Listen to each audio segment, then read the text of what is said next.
গরমে চা খাবো।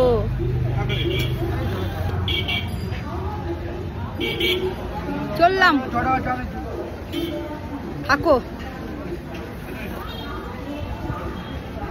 থাকো তুমি। এখন 1 মাস আসবো না, 1 মাস আসবো না। দেখো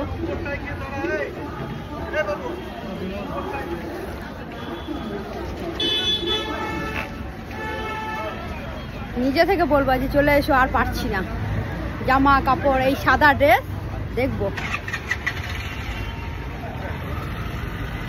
দেখবো, দাঁড়াও। ভাবছিলাম যে দুটো কথা বলার পর 3টে কথা আমরা কি করে বলি। 3টে কথা বলতে বলতে তো ঝগড়া লেগে যায়।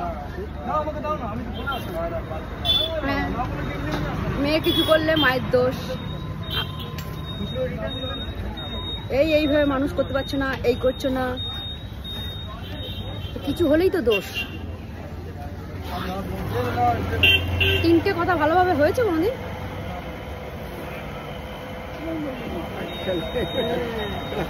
তিনটে কথা হয়েছে। এইটা চলছে না ঠিক করে, ওটা চলছে না ঠিক করে, এই তো চলছে। কি আমি ঠিক বললাম তো? হ্যাঁ বাবা, তাহলে তুমি কি পছন্দ করো?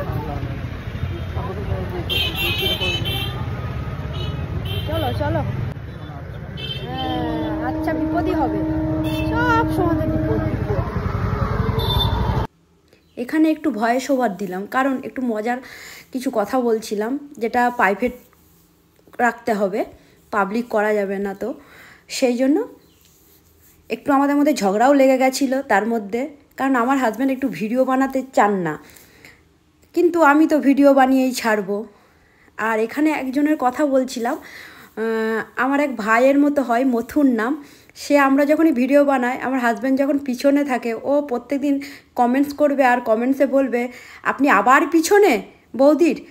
তো সেই জন্য আমরা খুব হাসাহাসিও করছিলাম। যাই হোক, আমি বাড়ি চলে যাব তো কিছুদিনের জন্য। তো আমার হাজব্যান্ডের তো মনে আনন্দ ধরে না, মানে এত আনন্দ যে